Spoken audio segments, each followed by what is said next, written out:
해피 땡스기빙.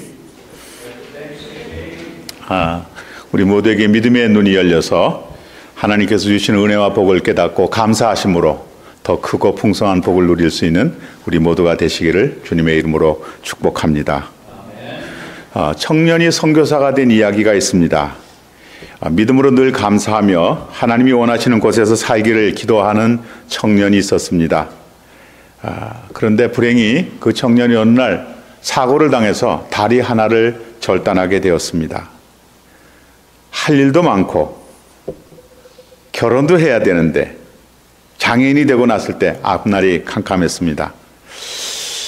하나님을 위해서 일을 하고 하나님을 생각하고 기도하면 그저 좋은 곳을 주시리라 은근히 기대했는데 예기치 않은 불행에 빠지게 되어서 낙심이 크게 되었습니다. 그렇다고 하나님을 원망하고 믿음을 포기할 수도 없었습니다. 그렇게 되면 더 힘들어질 것 같았어요. 그래서 할 수 있는 것은 내가 기도뿐이다 라고 생각을 하고 기도했습니다. 기회를 만들어서 힘들고 어려울 때 기도했습니다. 기도를 하자 무거웠던 마음이 점점 가벼워졌습니다. 그리고 주위의 분들이 그동안 여러 많은 말씀들을 하셨는데 그때마다 그냥 들리지도 않고 왜 저런 얘기들을 하시나 라고 생각을 했었는데 기도를 하고 무거운 짐이 내려지니까 그 말씀들이 조금씩 들리기 시작했습니다. 그 말씀들 중에서 하나님께서 더 좋은 뜻을 갖고 계실 거야. 한 달이라도 남겨주신 것을 감사해야지 라는 그런 말씀이 위로가 되고 은혜가 되었습니다.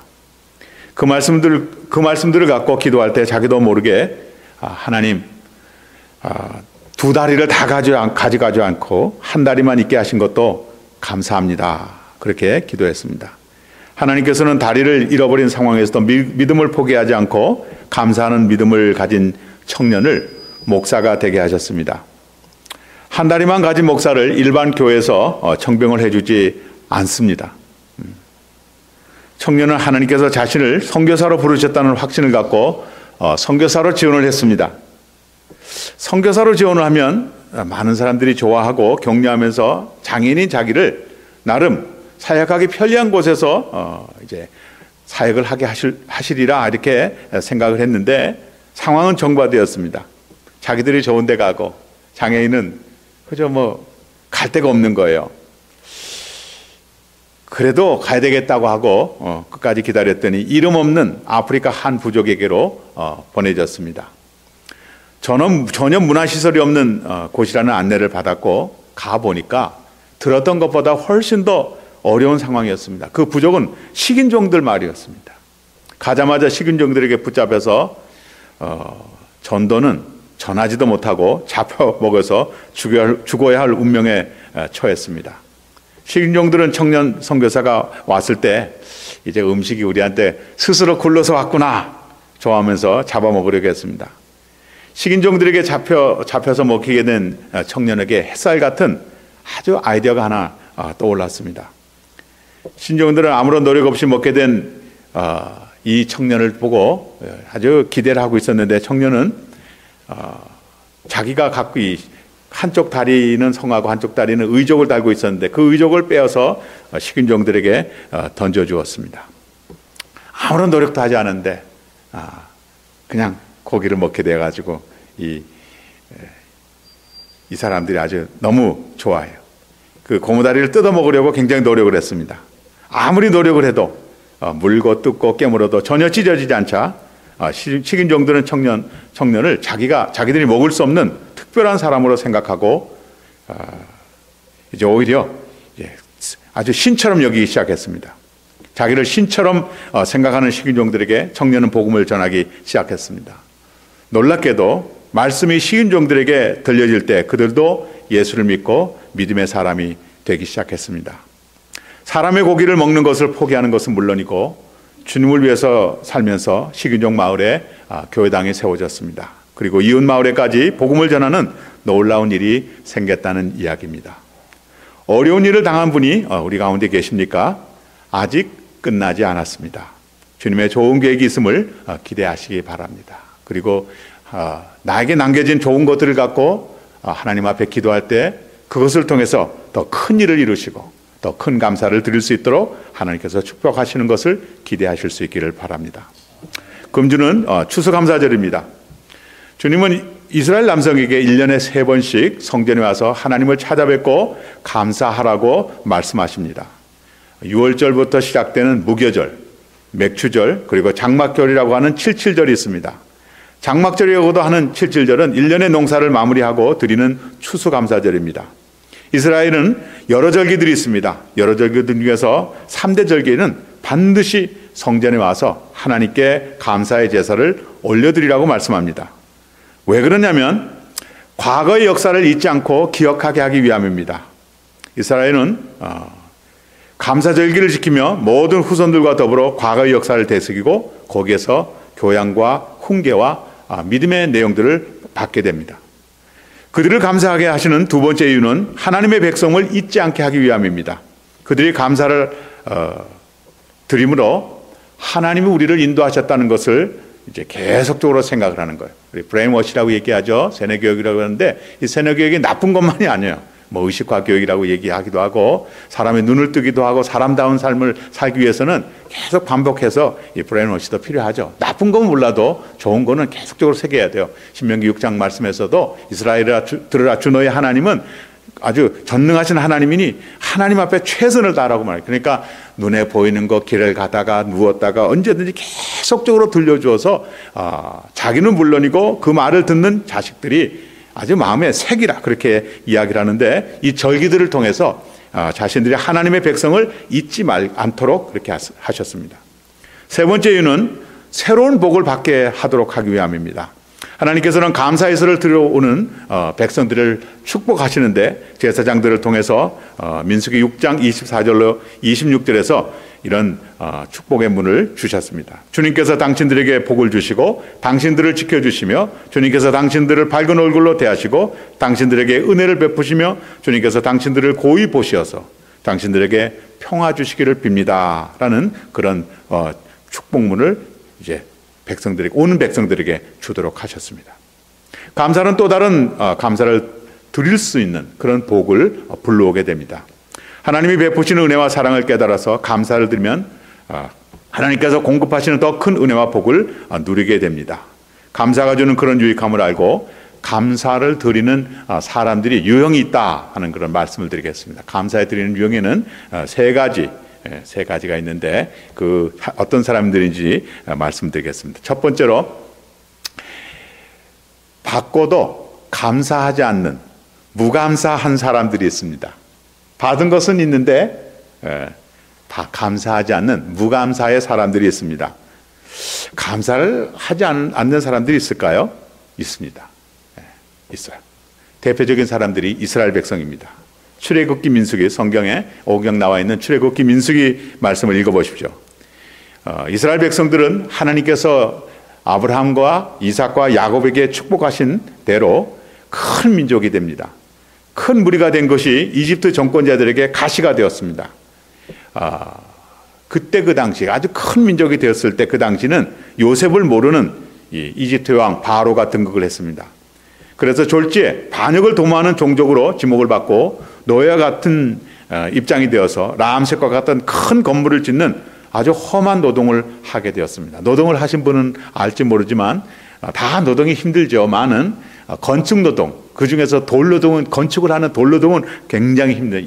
이집트에 가보신 분은 알지만 돌로 이렇게 많이 피라미드든지 미라든지 건축들이 다 돌로 아주 이렇게 되어 있는데 그 노동을 하는데 일했던 사람들이 이스라엘 백성이 되었다는 말이에요. 노예와 같이. 당연히 울부짖었죠. 요셉, 야곱, 그 다음에 이삭, 아브라함, 하나님의 백성들, 하나님의 자손들인데 우리가 복을 받아서 이렇게 되었는데 왜 이렇게 졸지에 노예처럼 이런 험한 일을 해야 됩니까? 울부짖었어요. 그들의 울부짖음을 들으시고 하나님께서 모세를 준비시킵니다. 모세를 준비시켜서 해방자로 이제 그들을 보내게 하시는 거예요. 그런데 이스라엘 백성들은 모세 때문에 더 큰 어려움을 당합니다. 얼마 전까지만 해도 이스라엘 백성들의 숫자로 인해서 위협을 느끼던 바로가 그들이 자기들의 고향으로 돌아가게 해달라고 이제 주장을 하자 오히려 고생을 덜해서 보내달라고, 해방을 시켜달라고 주장을 한다 그러면서 노동의 조건을 더 열악하게 하였습니다. 믿음이 있거나 꿈 있는 사람들은 자기들이 해방해 주겠다는 구원자가 나오면 반기면서 그런 말만 들어도 힘이 된다고 이렇게 이야기하지 않겠습니까? 그런데 이스라엘 백성들은 자기들을 더 어렵게 하였다고, 해방커녕 자유는커녕 더 어렵게 하였다고 불평하고 원망하였습니다. 결국 모세의 영도력으로 이집트에서 이스라엘 백성들이 해방을 합니다. 그럼에도 불구하고 이집트에서 해방이 될 때 이웃이 빨리 가라고 하면서 금, 은, 보화, 그리고 가죽, 그다음에 맛난 음식들, 아주 그냥 옷들, 여러 가지들을 막 챙겨주었습니다. 기쁨과 흥분과 기대가 되어서 이제 그들 앞에서 나와서 이제 모세의 영도를 받아서 가는데 홍해가 있는 거예요. 홍해는 물이 굉장히 맑습니다. 그리고 굉장히 깊은 그런 곳이고, 홍해를 건널 수 있는 재간이 없어요.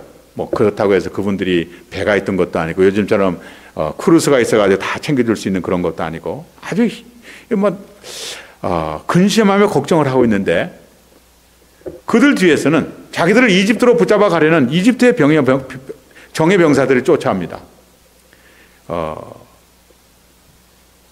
사실 나중 왜 하나님께서 이집트 백성으로 하여금 홍해를 만나게 하시고 그 뒤에서는 정예병들이 쫓아오도록 하셨을까? 나중으로 올라가서 미래로 더 나가서 결과적으로 해석을 하면 하나님께서는 홍해를 통해서 이집트 백성들의 마음속에서 이집트의 능력과 고통을 완전히 잊게 하시고 이집트를 극복하도록 하기 위해서 그리로 데려오셨는데, 하나님의 그런 큰 계획을 그리고 큰 은혜를 모르고 이제 이스라엘 백성들은 이제 죽게 되었다. 이제 다시 붙잡혀서 가게 되면 더 큰 어려움을 받게 될 것이다. 굉장히 아주 그냥 원망하고 불평하고 모세를 향해서 돌로 치려고 했습니다. 그런 백성들을 향해서 모세는 흔들리지 않고 여러분은 잠잠히 서서 우리를 구원하시는 하나님의 능력을 보기만 하십시오 라고 하는 말씀을 하고 자기가 들고 있던 지팡이를 듭니다. 그러자 갑자기 어디선가 큰 바람이 불어오더니 그 깊고 무서운 홍해가 쫙 이렇게 갈라지는 거예요. 모세 기적에서 보셨는지 모르지만 제가 한국 갔을 때 진도에 가보니까 모세의 기적이라고 해가지고 가보는데 거기는 물이 이렇게 쫙 갈라지는 게 아니라 이렇게 없어지더라고요. 그러니까 사람들이 건너갈 수 있는데 물벽이 쫙 깊은데 물벽이 쫙 생기는 거예요. 그래서 바늘 하나만 탁 치면 탁 터져가지고 아주 그냥 얼마나 겁나는 거예요. 그런데 그 물벽 그 사이에 길이 생기고 물로 차 있던 그 바닥이 다 말라서 백성들이 불편 없이 걸어갈 수 있는 마른 길이 되었습니다. 그런 기적이 일어난다 해도 높은 물벽 사이에 생긴 바닷길을 누가 걸어갈 수 있겠습니까? 말씀드렸듯이 잘못하면 물이 확 덮쳐버리면 이건 다리가 떨려서 제대로 걷지를 못해서 처음에는 걷기 힘들었지만 모세가 앞장서고 믿음의 사람 제사장들이 가니까 아무런 어려움이 없으니까 처음에는 그렇게 두렵지만 점차적으로 가다 보니까 괜찮아요. 자, 이렇게 가는데 정예병들, 자기를 쫓던 이집트의 정예병들이 그냥 그들도 들어오는 거예요. 그들은 말을 타고 왔으므로 이스라엘 백성을 붙잡는 것은 시간 문제입니다. 곧 잡히겠지라고 생각을 하고 열심히 가지만 그저 그냥 가는 정도예요. 안 와요. 벗어날 수 없는데 분명히 붙잡혀야 될 시간인데도 불구하고 그들이 오지 않습니다. 뒤를 돌아보니까 그들과 이집트 정예병들과 이스라엘 백성 사이에 아주 짙은 안개가 있어서 이집트 정예병사들이 올 수가 없도록 안개로 막고 있었던 거예요. 자, 그래서 그런 신기한 일들을 경험하면서 이스라엘 백성들이 거의 다 도착을 했습니다. 마지막 사람까지 다 이제 건너갔는데 기다렸던 듯이 그 물벽이 말씀드렸던 터졌어요. 탁 터지니까 갑자기 이 바다가 완전히 길이 없어지고 그 속에 있던 정예병들이 다 죽었습니다. 물에 빠져서 수장되었습니다. 그들의 죽음을 보고 안도의 숨을 쉬는 이스라엘 백성들에게 모세는 여러분 더 이상 이집트에 살던 삶을 버리십시오. 이집트에서 겪었던 그런 어려움들, 학정들 이제 생각하지 마십시오. 하나님께서 여러분을 완전히 구원하셨습니다. 이집트로 잡혀 돌아갈 생각, 그런 걱정들 하지 마십시오 라고 선포를 했습니다. 그런 놀라운 일을 경험하고 난 다음에 신광야로 갔습니다. 신광야는 더워요. 굉장히 더워요. 더워가지고 갔는데, 더우면 뭐가 필요하죠? 물이 필요해요. 목이 말랐는데 보니까 물이 있어요. 갔는데 마라의 물이야. 쓴 물이야. 바닷물이었다고요. 다시 원망합니다. 이집트에는 나일강물이 항상 흘러넘쳐서 언제든지 먹을 수 있고 갈증을 해결할 수 있는데 왜 우리를 이곳 또 더운 데로 데려와가지고 물도 없는 곳에 쓴물을 먹게 하냐고, 우리를 죽게 하느냐고 불평했습니다. 하나님께서 모세를 통해서 물을 공급하시죠. 그리고 그곳 이름을 마라라고 정하셨습니다. 자, 조금 더 하니까 가지고 나온 식량이 다 떨어졌어요. 먹을 게 없어요.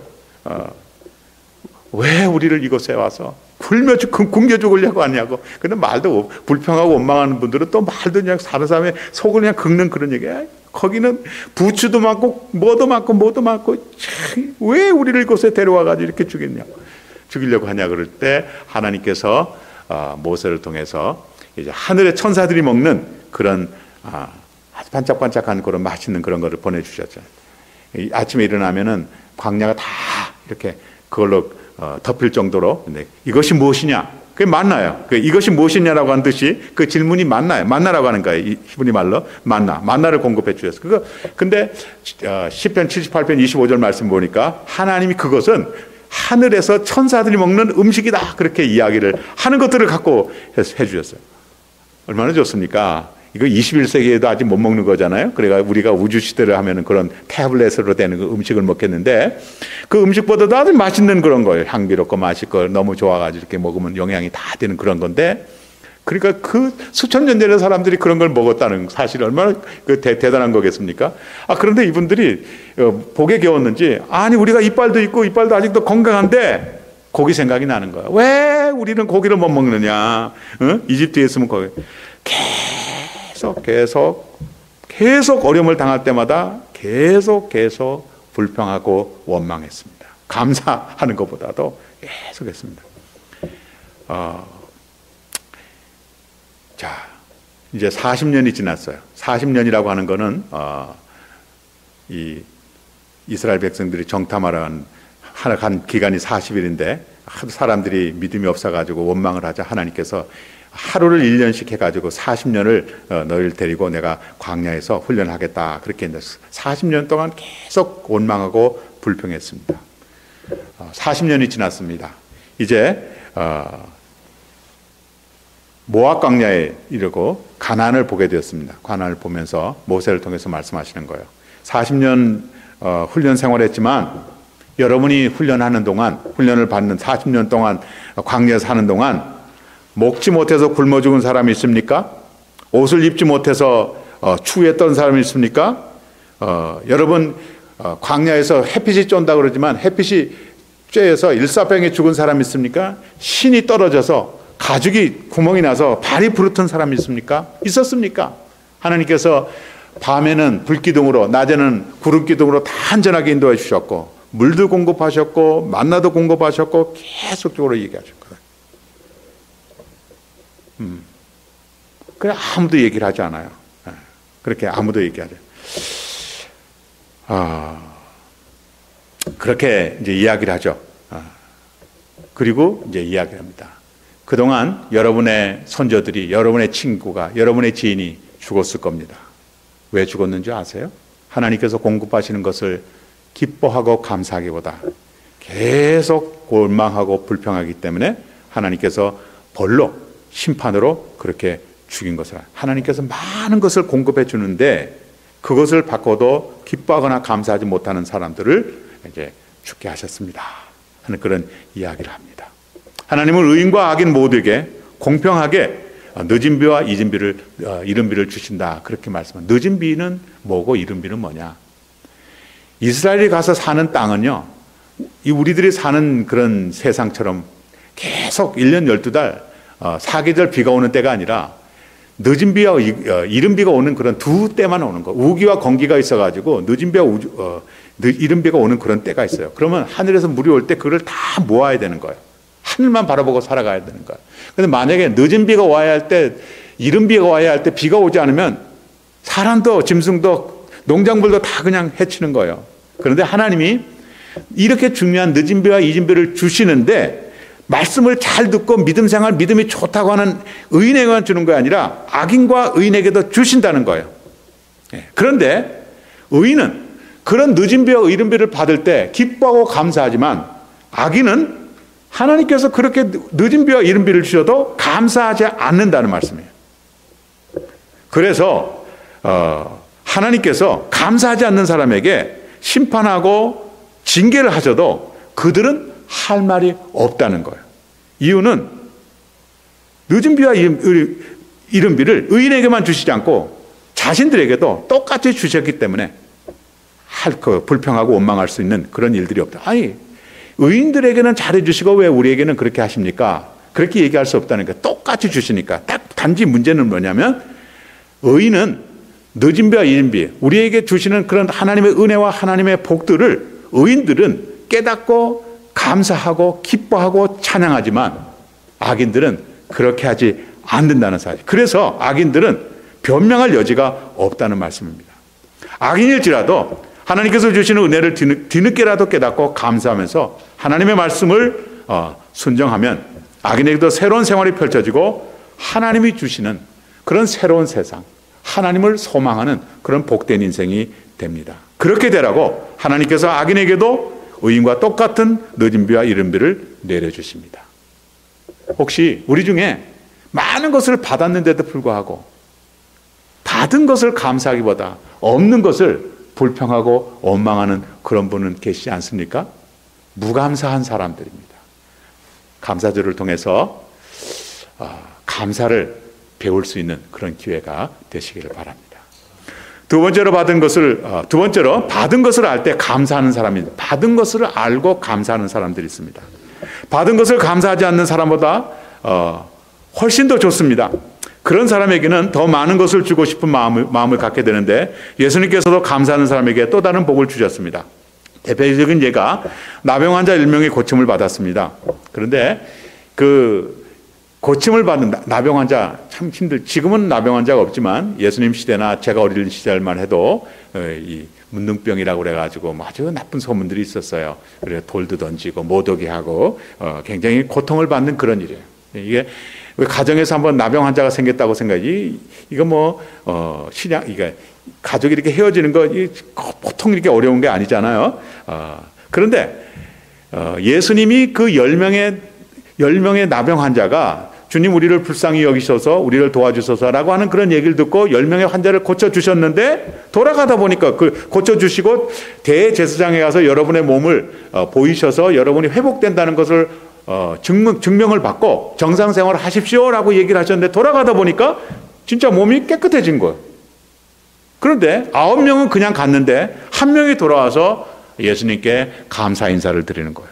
그 사람이 사마리아 사람입니다. 그래서 예수님이 그분을 보시면서 내가 10사람을 고쳐드렸는데 어떻게 사마리아 사람 한 사람만 오게 되었습니까? 9사람은 어디에 있습니까? 이 말씀이 어떤 말입니까? 복을 받고도 은혜를 받고도 감사하지 않는 사람이 있다는 그런 얘기예요. 그러나 한 사람은 감사하러 왔어요. 그래서 예수님께서 그 사마리아 사람을 축복하셔서 당신의 믿음이 당신을 구원하셨습니다 라는 또 다른 복을 허락해 주셨습니다.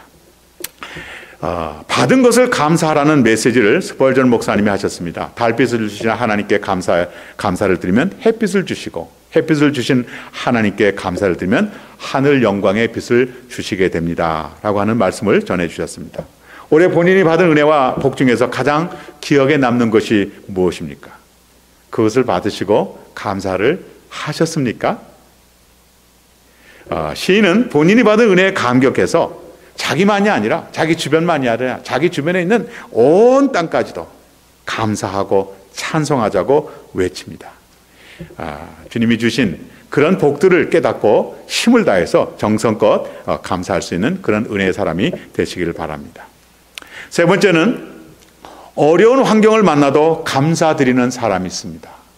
어려운 생활 속에서 감사드리는 사람. 그럼 믿음의 사람들이라고 어려움이 없을까요? 있습니다. 네. 다른 것은 어려운 환경 속에서도 감사하더라고 하는 말이에요. 어려운 환경 속에서 받은 것이 없어서 드리는 감사를 절대적인 감사라고 합니다. 받은 것이 많은데도 감사하지 않는 사람들이 있는 반면 받은 것이 없는데도 어려운 환경 속에서도 감사하는 사람들이 있습니다. 하나님의 도우심을 확신하는 사람들입니다. 다니엘과 함께 바벨론에 붙잡혀간 다니엘의 친구들은 느부갓네살의 동상에 절을 하지 않아서 왕의 명령대로 용광로라고 하는 뜨거운 불에 타서 죽게 되었습니다. 그들을 안타깝게 생각한 그들의 재능, 그들의 탁월함, 아주 그냥 영민했거든요. 그들을 안타깝게 생각한 느부갓네살 왕은 내가 다시 한번 기회를 줄 테니까 나를 봐서라도 내 신상에게 절을 하시오. 그렇게 하지 않는다고 하면 이 용광로를 더 뜨겁게 7배를 더 뜨겁게 해서 당신들을 태워주겠소. 위협했습니다. 그러자 그들은 임금님, 우리의 하나님은 전능하신 하나님이시므로 우리가 용광로에 던져진다 할지라도 하나님이 우리를 그 불 가운데서 지켜주실 것을 우리는 믿습니다.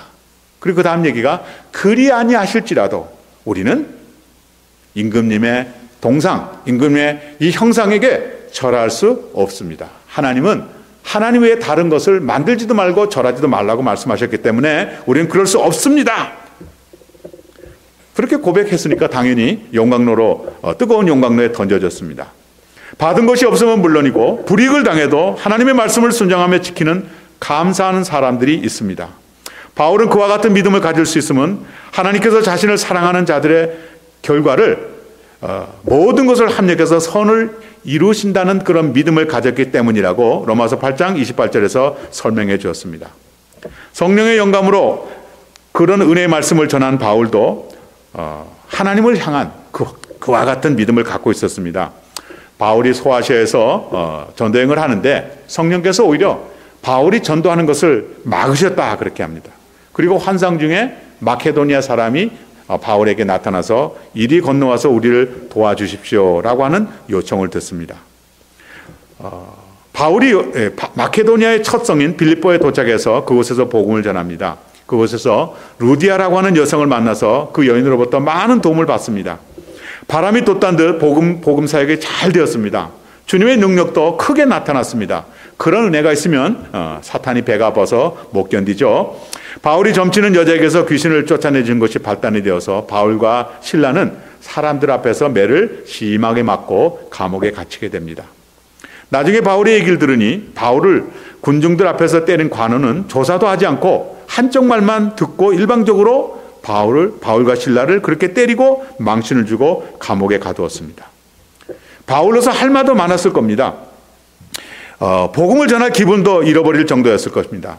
하나님에게 불평도 가졌을 겁니다. 주님이 도우셔야 하는 분위기에서 주님이 오히려 찬물을 뿌리는 것과 같아 찬물을 뿌리신다면 어떻게 하겠습니까? 어떻게 복음을 전합니까? 나에게 복음을 전하게 하시려면 능력도 주시고 모든 것들을 열어주셔야 되지 않겠습니까? 라는 그런 불평도 할 수 있을 것 같습니다.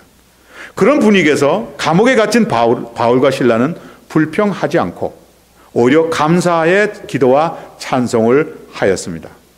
바울과 실라가 하는 감사의 찬송과 기도를 들을 때 그들과 함께 갇혀있던 죄수들이 들었더라라고 증언합니다. 바울과 실라가 조용한 소리로 찬송을 하거나 기도를 하지 않고 큰 소리로 찬송을 하고 기도를 했기 때문입니다.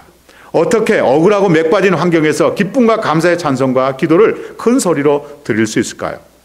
모든 것을 합력해서 선하게 인도하시는 하나님을 믿었기 때문에 그렇게 큰 소리로 기뻐하고 감사하며 찬송을 드릴 수 있었습니다. 그렇게 한 결과가 무엇입니까? 지진이 나고 옥문이 열리고 죄수들의 발을 붙잡아였던 착고가 풀리는 기적과 같은 놀라운 일들이 벌어졌습니다. 그 일로 간수와 간수의 식구들이 예수를 믿고 세례를 받는 놀라운 일이 생겼습니다. 빌립보 교회에 루디아 가족 외에 간수의 가정이 예수님의 신자가 되고 교인이 되는 그런 일들이 생겨나게 되었습니다. 그리고 간수장이 바울과 실라에게 와서 정중히 사과를 하고 잘못했다는 그런 사과를 받을 수 있는 일이 생겼습니다. 바울은 그렇지 않습니다. 다니엘도 친구들처럼 믿음으로 인해서 위협을 받을 때 주저없이 감사를 드리며 믿음을 지켰습니다. 다니엘은 왕족이었는데 유다가 바벨론의 패망으로서 포로로 붙잡혀가게 된 소년이었습니다. 포로의 신분이었지만 그는 절망하지 않고 낙심하지 않았습니다. 포로의 신분으로 자신의 나라를 패망시킨 나라에서 믿음을 버리지 않고 살아간다는 것은 쉽지 않습니다. 그러나 그들은 결심대로 믿음을 지킵니다. 첫 번째로 그들이 실행한 것은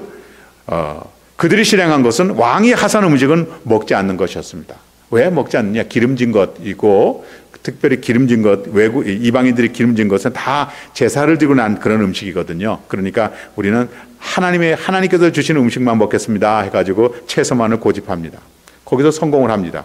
두 번째로 말씀드렸듯이 다니엘의 친구들인 사드락과 메삭과 아벳느고가 성공을 합니다. 보통 때보다 7배나 뜨거워진 용광로에서 살아났는데 머리털 하나 불에 그들리지 않았을 뿐만 아니라 그들의 몸에서 불 속에서 나온 사람답지 않게 불냄새도 없었다고 합니다. 그런 신비로운 일을 보고 느부갓네살 왕이 오히려 놀라고 두려워하며 온 백성과 관리들에게 오히려 이스라엘 사람들이 믿는 야훼 하나님을 섬기도록 명령하는 그런 놀라운 반전이 일어납니다. 세 번째로는 다니엘은 한 달 동안 어느 신에게도 기도하지 못하게 하는 왕의 명령을 어깁니다. 왕의 명령을 거스르면 굶주린 사자굴에 던져서 죽게 하겠다고 선포하였습니다. 그런데도 다니엘은 평상시 하던 대로 다락방에 올라가서 예루살렘 쪽에 있는 다락방 창문을 앞에서 무릎을 꿇고 예루살렘을 향해서 기도하며 감사했답니다. 다락방 창문 앞이란 모든 사람이 볼 수 있는 그곳에서 기도하였다는 말입니다. 기도하지 말라고 하는데 숨어서 기도해야 되는데 오히려 다니엘은 사람들이 보는 곳에서 기도하였다는 말입니다. 기도하면서 하나님께 감사했다고 다니엘 6장 10절에서 알려줍니다. 무엇을 감사했을까요? 그렇습니다. 기도를 해도 괜찮게 하시는 하나님, 기도를 해도 불이익을 받지 않게 하시는 하나님, 기도를 해도 기도를 못하도록 만든 사탄의 권세를 무너뜨리는 하나님을 감사했을 것입니다. 그래서 결과가 다니엘에게 어떻게 되었습니까? 사탄과 정적들의 계획대로 다니엘은 굶주린 사자굴에 던져집니다. 그러나 사자들이 다니엘을 먹지 못했습니다. 하나님께서 사자 입을 닫으셨기 때문에 사자들이 다니엘을 먹지 못했다고 얘기합니다. 그러나 오히려 다니엘을 사자굴에 던진 그 정적들이 대신 사자굴에 던져서 먹히는 그런 일이 생겨나게 되었습니다. 예수님께서 보리떡 5개와 물고기 2마리로 5,000명을 먹이실 때 하셨던 일이 먼저 감사의 기도를 드리는 일이었습니다. 물고기 2마리와 보리떡 5개로 어떻게 5,000명, 남자만 5,000명, 그 수만 명 있는 사람들을 어떻게 먹일 수 있겠습니까? 빌립이 얘기하는 대로 200데나리온이 있어도 이것으로는 이 많은 사람들을 먹일 수도 없고 어디서 그 음식을 구해올 수도 없는데도 불구하고 예수님은 감사를 드렸습니다. 감사드리고 그것도 5,000명 한 번 먹인 게 아니고 다른 곳에서는 4,000명을 먹였다. 또다시. 그리고 죽은 지 나흘이나 되는 나사로의 무덤에서 그를 살아서 나오게 하실 때에도 주님, 저의 기도를 들어주셔서 제가 누구이고 제 말을 믿게 하심을 감사드립니다. 감사의 기도를 먼저 하셨습니다. 예수님을 위해서 하나님의 사람들은 어려움, 난관, 위기, 고통 속에서도 감사드립니다. 이유는 하나님을 알기 때문에 그렇습니다. 이 고통, 이 난관, 이 어려움 속에서 하나님께서 우리를 보내주시고 하나님의 뜻을 이룬다고 하는 그런 마음이 있기 때문에 내 뜻을 이루기 때문에 감사한 것이 아니라 하나님의 뜻을 이루고 하나님의 뜻에 나를 사용하신다는 것에 감사하고 감사의 기도를 든다는 말씀입니다. 한국의 손양원 목사님 잘 아시죠? 사랑의 원자탄 두 아들이 한 시간에 한 곳에서 한꺼번에 순교를 당합니다. 그때 제가 한국에 갔을 때 이제 아버지가 돌아가시고 난 다음에 유복자라고 그러는가요? 아들이 커가지고 벌써 나이가 60대 초반이시더라고요. 그런 분이 계시더라고요. 그러니까 우리가 생각할 때 옛날 어른이잖아요. 옛날 어른이니까 두 아들이 다 죽었으니까 아이고 이제 손양원을 통해 가지고 우리 손씨 자손은 다 망했다 이렇게 섭섭할 수도 있고 내 아들 이렇게 생각할 수도 있는데 그렇게 하지 않고 하나님 100년에 한두 명 날까 말까 한 그런 순교자를 우리 가정에서 그것도 2명이나 한꺼번에 순교자가 나올 수 있도록 축복하셔서 감사합니다.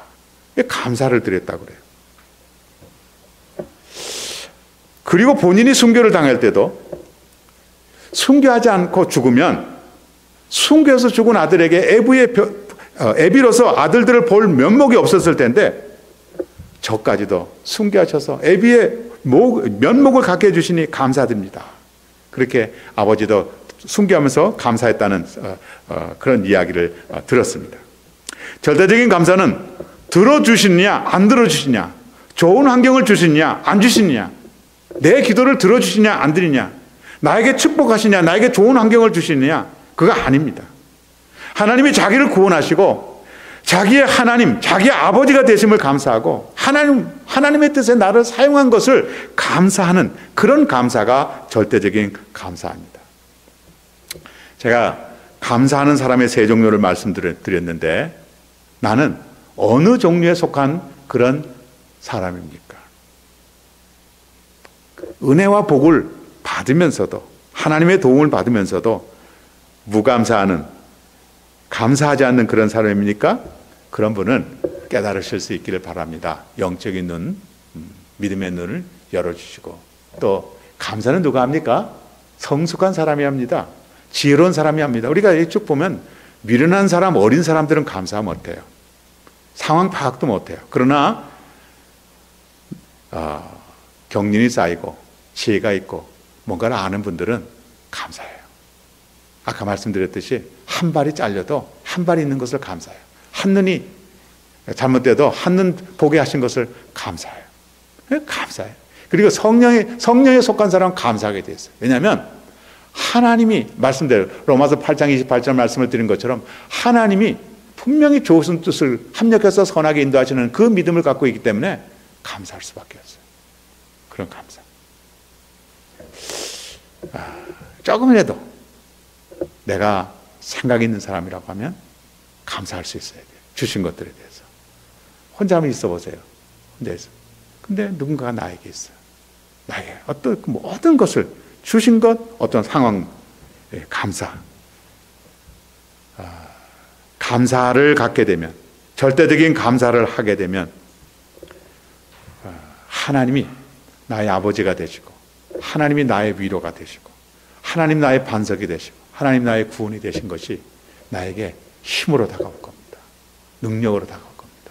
흔들리지 않는 삶이 살 수 있어요. 참 멋있는 사람이에요. 근데 이게 그냥 망상 속에 살아가는 게 아니라 실력으로, 현실로 드러나게 되거든요. 든든하게 드러나게 되거든요. 그러니까 세상을 무서워하지 않고 세상을 부러워하지 않는 막강한 하나님 나라를 바란다고 얘기해요. 하나님 나라는 우리가 육신의 생각이 끝나서 이렇게 얻는 것이지만 이 세상을 살아가는 동안도 하나님께서 감당하지 못할 아주 그냥 그 기대감으로 꽉 채워주시거든. 굉장히 주시거든. 그러니까 감사가 얼마나 중요한지 모릅니다. 제가 지난주에 말씀을 들으면서 1800년대에 와서 이제 메이플라워에 와가지고 첫 번째 드리는 감사하고 요즘에 백악관에서 드리는 감사 이야기를 했어요. 백악관에 드리는 감사 요즘엔 뭐 칠면조도 막 이만하고 막 하고 막 옷도 막 멋있고 반지도 큰 거 끼우시고 미국 분들은 그런 거 좋아하시더라고. 이렇게 화려한 거를 반지도 설교하시는 분도 저는 콜롬비아 신학교도 반지 있어요. 육군사관학교 나온 사람도 있고 반지를 좋아했고 남자도 큰 반지 탁 끼고 이렇게 또 목사님들도 탁 설교도 잘 하시고 첫 번째 추수감사절에는 1800년대에 드렸던 그걸 한번 생각해 보세요. 거기 무슨 칠면조가 있었어요. 감자 몇 개, 옥수수 몇 개. 거기에 무슨 설교자가 있었어요. 그런데 첫 번째 드리는 감사에서는 미국이 어떻게 될 것이라는 소망이 있었어요. 기대가 있었어요. 기다림이 있었어요. 왜 그럴까요? 감사. 하나님 보고 감사하는 거거든. 하나님 보고. 지금은 뭐 그냥 때우는 시기지 뭐. 추수감사절이니까. 우리도 내가 희망 있는 사람이냐? 내가 소망 있는 사람이냐? 상황을 보지 않는 것. 환경을 보지. 물론 좋은 것을 주신 하나님께도 감사하지만 어렵고 힘든 중에서도 그냥 감사하는 거예요. 하나님 때문에. 그 사람이 희망 있는 사람이고 그 사람이 소망 있는 사람이고 그 사람이 10년, 20년, 50년